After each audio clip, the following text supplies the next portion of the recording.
نحمدہ و نصلی علی رسولہ الکریم اما بعد فاعوذ باللہ من الشیطان الرجیم بسم اللہ الرحمن الرحیم رب اشرح لی صدری ویسر لی امری واحلل عقدۃ من لسانی یفقہوا قولی رب یسر ولا تعسر وتمم بالخیر اللہم فقہنا فی الدین۔ سورۃ البقرہ آیت نمبر 130۔ لفظی ترجمہ، روٹ ورڈ اور تفسیر۔ وا اور من کون ہے جو یرغب منہ موڑے ان سے ملتی طریقے ابراہیم کے الا مگر من وہ جس نے سفیہ بے وقوف بنایا نفسہ اپنے آپ کو وَلَقَدْ اور البتہ تحقیق اصطفیناہ چن لیا تھا ہم نے اس کو فی میں الدنیا دنیا میں وا اور انہ بے شک وہ فی میں الآخرتی آخرت میں لامنا البتہ ضرور الصالحین نیکوں سے ہوگا۔ روٹ ورڈ وا اور من جو کوئی من کا معنی کون بھی ہوتا ہے۔ من سوال کے لیے بھی آتا ہے لیکن یہ سوال انکار کے لیے اس کو بولتے ہیں استفہام، نفی استفہام۔ کسے کہتے ہیں سوال کرنے کو، یعنی کوئی نہیں۔ یرغب رغبت کرنا، آگے ان لگا ہو تو وہاں پر ہے رغبہ کا معنی ہوتا ہے بے رغبتی کرنا، اس چیز سے پھر جانا، اس کو چھوڑ دینا۔ ان سے ملت طریقہ، یہاں مراد ہے دین ابراہیم۔ الا مگر من جو سافیہ بے وقوف بنائے، سین فا ہا اس کا روٹ ہے۔ لفظی معنی ہوتا ہے ہلکا کرنا، بے وقوف بنا لینا۔ رشد کا اپوزٹ ہوتا ہے، رشد کہتے ہیں ہدایت کو۔ نفسہ اپنے نفس کو، یعنی اپنے آپ کو، اپنی ذات کو۔ وَلَقَدْ اور البتہ تحقیق تاکید کے لیے ہے، یقیناً اصطفیناہ چن لیا اس کو ہم نے۔ اصطفیٰ یستفی روٹ ہے اس کا صاد فا واو۔ یہ کہتے ہیں چنی ہوئی چیز کو، اسی سے لفظ صفائی بھی ہے، صاف ہونا۔ اصطفیٰ کا معنی ہوتا ہے صاف اور خالی چیز لینا، چوز کرنا۔ فی الدنیا دنیا میں، وَإِنَّهُ اور بے شک وہ کون؟ ابراہیم علیہ السلام۔ فی الآخرتی آخرت میں، لمن الصالحین فرما برداروں میں سے ہے، فرما برداروں میں ہوں گے۔ روٹ کیا ہے؟ صاد لام ہا۔ اصلح یصلح۔ بسم اللہ الرحمن الرحیم۔ تفسیر۔ اور کون ہے جو منہ موڑے ملت ابراہیم سے مگر وہی جس نے اپنے آپ کو حماقت میں مبتلا کر دیا۔ ملت ابراہیم کیا تھی؟ ابراہیم علیہ السلام کا طریقہ۔ ابراہیم علیہ السلام کا طریقہ کیا تھا؟ خالص توحید کا طریقہ، ہر شرک سے پاک، صرف اور صرف اللہ کا بندہ بننے کا طریقہ۔ جب ابراہیم علیہ السلام نے کہا تھا کہ میں نے ہر چیز سے رخ پھیر کر اپنا رخ کس کی طرف کر لیا؟ اس ذات کی طرف اپنا رخ کر لیا جس نے آسمانوں اور زمین کو پیدا کیا، جو آسمانوں اور زمین کا خالق ہے۔ اسی کا حق ہے کہ اس کی عبادت کی جائے، اس کے آگے جھکا جائے، اسی سے مانگا جائے، اس کے ساتھ وفاداری کی جائے، اس کو سب سے بڑا مانا جائے، ہر مشکل میں اس کی طرف رجوع کیا جائے اور اس کے سوا ہر چیز سے رخ پھیر لیا جائے۔ اور انہوں نے اپنے آپ کو کیا کہا کہ میں ہر ایک سے روگردانی کر کے قائم ہوں، جمع ہوا ہوں، کس پر؟ صرف ایک اللہ کی عبادت پر۔ ابراہیم علیہ السلام کا طریقہ اخلاص کا طریقہ تھا، وفاداری کا طریقہ تھا۔ ایک اور جگہ پر آتا ہے وَإِبْرَاهِيمَ الَّذِي وَفَّى، ابراہیم وہ جس نے وفا کا حق ادا کر دیا، جس نے اللہ تعالیٰ کو جب رب مانا تو پھر اس کی خلاف ورزی نہیں کی، اس کی طرف سے منہ نہیں موڑا، اسی کے ہو کر رہے۔ سورۃ انعام کی آیت نمبر 161 میں ہے قُلْ إِنَّنِي هَدَانِي رَبِّي إِلَىٰ صِرَاطٍ مُّسْتَقِيمٍ دِینًا قِیَمًا مِلَّتَ إِبْرَاهِیمَ حَنِیفًا۔ کہہ دیجئے کہ مجھے میرے رب نے صراط مستقیم کی طرف ہدایت دی ہے۔ صراط مستقیم کیا ہے؟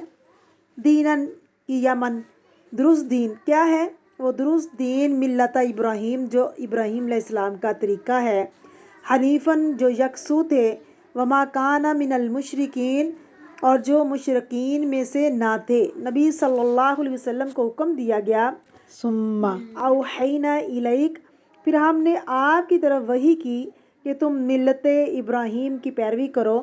تو خلاصہ کیا ہے؟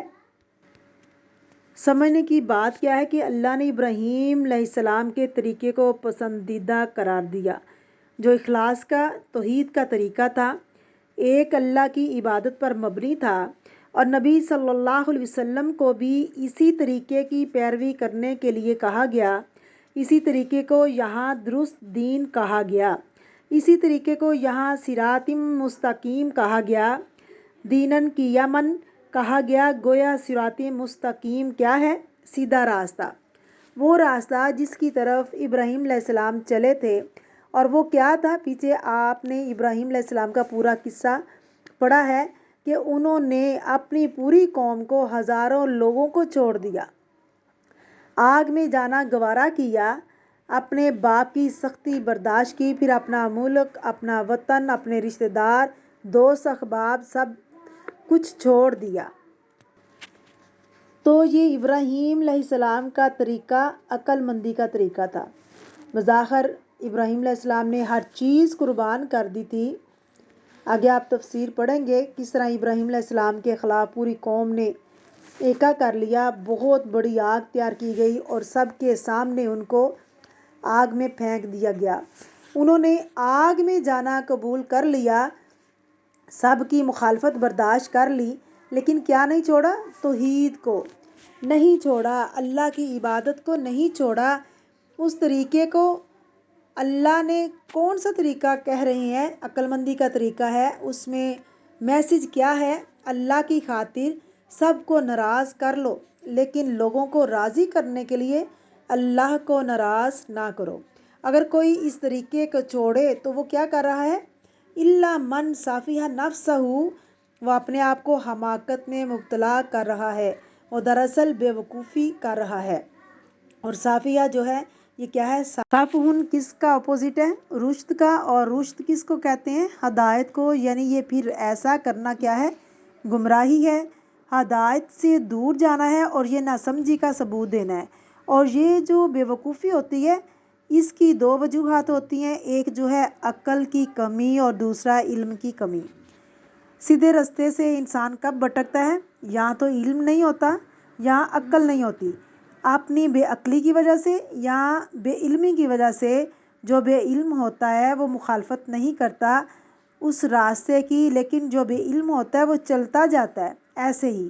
لیکن جو بے عقل ہوتا ہے وہ لا علم بھی ہوتا ہے اور بعض دفعہ علم والا بھی ہوتا ہے، حق کی مخالفت بھی ساتھ سٹارٹ کر دیتا ہے۔ ایسا کرنا ناسمجھی ہے۔ یہاں کیا کہا جا رہا ہے کہ ابراہیم کے طریقے کی پیروی نہ کرنا، سیدھے راستے پر نہ چلنا، دراصل کیا ہے؟ حماقت ہے، بے وقوفی ہے۔ اچھا، ہمارے ہاں عقل مندی اور بے وقوفی کا معیار کیا ہے؟ دین پر چلنا کیا ہے؟ عقل مندی یا بے وقوفی؟ تو اللہ کیا کہہ رہے ہیں؟ الا انہم ھم السفہاء، کیونکہ منافقین سے بھی جب کہا جاتا تھا نا تم کیا کرو، وَإِذَا قِيلَ لَهُمْ آمِنُوا كَمَا آمَنَ النَّاسُ، ایسا ایمان لاؤ جیسا یہ صحابہ ایمان لائے، قَالُوا أَنُؤْمِنُ كَمَا آمَنَ السُّفَهَاءُ، وہ سمجھتے تھے ایمان والے بے وقوف ہیں، اتنی مشقت برداشت کر رہے ہیں، کیا ہم ایسا ایمان لائیں جیسے یہ بے وقوف ایمان لائے؟ تو اللہ سبحانہ و تعالیٰ نے کیا کہا؟ الا انہم ھم السفہاء، خبردار بے شک وہ خود ہی بے وقوف ہیں، جو دین پر نہیں چل رہے، ایمان قبول نہیں کر رہے، ولکن لا یشعرون، لیکن وہ شعور نہیں رکھتے۔ تو ومن یرغب عن ملت ابراہیم الا من سفیہ نفسہ، کون ہے جو ابراہیم کے طریقے سے روگردانی برتے، توحید کا راستہ چھوڑ کر شرک کی طرف آئے، ہدایت چھوڑ کر گمراہی کی طرف جائے، پھر وہ اپنے آپ کو عقل مند سمجھے، تو بات یہ ہے کہ خواہ کوئی کتنا بڑا اسکالر کیوں نہ ہو، کتنا ہی بڑا سمجھدار کیوں نہ ہو دنیاوی اعتبار سے، خواہ وہ کتنا ہی مالدار کیوں نہ ہو، وہ اپنے مالک خالق کا وفادار نہیں، جس نے اس کو بنایا، جس نے اس کو رزق دیا، جس نے اس کو عقل سمجھ دی۔ اگر وہ اس کا نہیں تو پھر کیا ہے؟ نہ سمجھ، بے وقوف ہے، احمق ہے۔ وَلَقَدِ اسْتَفَيْنَاهُ فِي الدُّنْيَا، اور البتہ تحقیق ہم نے اسے دنیا میں چن لیا تھا۔ ہزاروں لوگوں میں اللہ رب العزت نے ابراہیم علیہ السلام کو چن لیا۔ کیوں چنا؟ ان کو ہی کیوں چنا؟ کیونکہ انہوں نے عقل سے کام لیا تھا، حماقت سے نہیں، عقل سے کام لیا تھا۔ کیا کیا تھا؟ کچھ یاد ہے؟ غور و فکر شروع کیا، اپنے رب کی تلاش شروع کی، اور آسمان کو دیکھا، آسمان کا ستارہ دیکھا، کہا شاید یہ میرا رب ہو، لیکن پھر خود ہی کہا نہیں، یہ نہیں ہو سکتا کیونکہ یہ تو ڈوب گیا ہے۔ جب وہ ڈوب گیا تو کہا یہ نہیں ہو سکتا، پھر اس کے بعد چاند کی طرف توجہ کی، شاید یہ میرا رب ہو، پھر کہا نہیں، یہ بھی نہیں ہو سکتا، وہ بھی ڈوب گیا، وہ بھی چھپ گیا ہے۔ پھر سورج کو دیکھا، کہا شاید یہ میرا رب ہو، پھر کہا نہیں، یہ بھی چلا گیا، اندھیرا ہو گیا، یہ رب نہیں ہو سکتا۔ پھر کہا میں اپنا چہرہ اس کی طرف کرتا ہوں جو خالق، مالک، مدبر ہے، رب العالمین ہے، میں اس کے ساتھ کسی اور کو شریک نہیں کرتا، کیونکہ جس نے کچھ بنایا ہی نہیں، جو سنتا ہی نہیں، جو کچھ کر سکتا ہی نہیں، وہ عبادت کے لائق کہاں ہو سکتا ہے؟ چونکہ اس نے عقل استعمال کی تو اللہ رب العزت نے اسے چن لیا اور اسے بہت بڑا مرتبہ عطا کیا۔ کیا بنایا ان کو؟ امام۔ وَلَقَدِ اسْتَفَيْنَاهُ فِي الدُّنْيَا، دنیا میں بھی اس کو چن لیا، کس کے لیے؟ رسالت کے لیے، حکمت کے لیے، اور اپنا خلیل کہا۔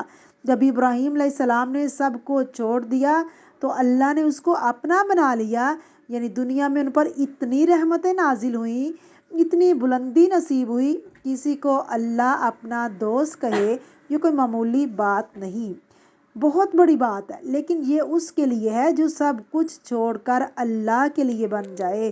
پھر اللہ نے ان کو نیک اولاد دی، ان کی اولاد میں سے ایک پوری امت اٹھی، بنی اسرائیل، اور دوسری پھر امت محمد صلی اللہ علیہ وسلم، اور ان کو ابو الانبیاء کہا جاتا ہے، ابو العرب بھی کہا جاتا ہے۔ یہی وجہ ہے ہم درود شریف میں بھی نبی کریم صلی اللہ علیہ وسلم پر درود بھیجنے کے ساتھ ساتھ ابراہیم علیہ السلام پر بھی درود بھیجتے ہیں۔ وَإِنَّهُ فِي الْآخِرَةِ لَمِنَ الصَّالِحِينَ، اور یقیناً وہ آخرت میں صالحین میں شمار ہوگا، اس کی دنیا بھی اچھی اور اس کی آخرت بھی اچھی۔ ہم دعا مانگتے ہیں نا، ربنا آتنا فی الدنیا حسنۃ وفی الآخرۃ حسنۃ وقنا عذاب النار، لیکن ابراہیم کو اللہ نے دنیا میں بھی چن لیا اور آخرت میں بھی ان کو چن لیا اور ان کو صالحین میں شمار کر دیا۔ قربانیاں دینے کے بعد جب انہوں نے بہت ساری اللہ کی آزمائشیں پوری کی، پورے اترے آزمائشوں پہ، تو پھر اللہ رب العزت نے ان کو چن لیا اور ان کو خلیل اللہ کا لقب عطا کر دیا۔ اور جو انسان اللہ کی خاطر سب کچھ چھوڑ دے اور ایک اللہ کا ہو جائے، اللہ بھی پھر اس کو اپنا دوست اور خلیل کہا کرتا ہے۔ تو ابراہیم علیہ السلام کو اللہ نے دنیا میں بھی چن لیا اور آخرت میں بھی ان کو چن لیا اور ان کو صالحین میں شمار کر دیا کہ اللہ کے پسندیدہ بندے ہیں جن کے لیے بلند درجات ہوں گے۔ بات یہ ہے کہ جو شخص دنیا میں نیکی میں آگے ہوگا وہ آخرت کے درجات میں بھی ہوگا آگے۔ آخرت دنیا کا ہی تو دوسرا حصہ ہے، جیسا کیا ہوگا دنیا میں ویسا ہی وہاں ملے گا۔ تو ابراہیم علیہ السلام کے طریقے اور آپ کی فضیلت بیان کر کے، دنیا آخرت میں آپ کا مقام بیان کر کے، اللہ رب العزت ہم سب کو ان کے طریقے کی پیروی کرنے کی دعوت دے رہے ہیں، اور ساتھ ہی یہ بتا رہے ہیں کہ جو ان کے طریقے کو فالو نہ کرے گا وہ بھی خود کو بے وقوف بنا رہا ہے، اپنے آپ کو بھی دھوکہ دے رہا ہے، ناسمجھی کا ثبوت دے رہا ہے۔ تو کیا ہے؟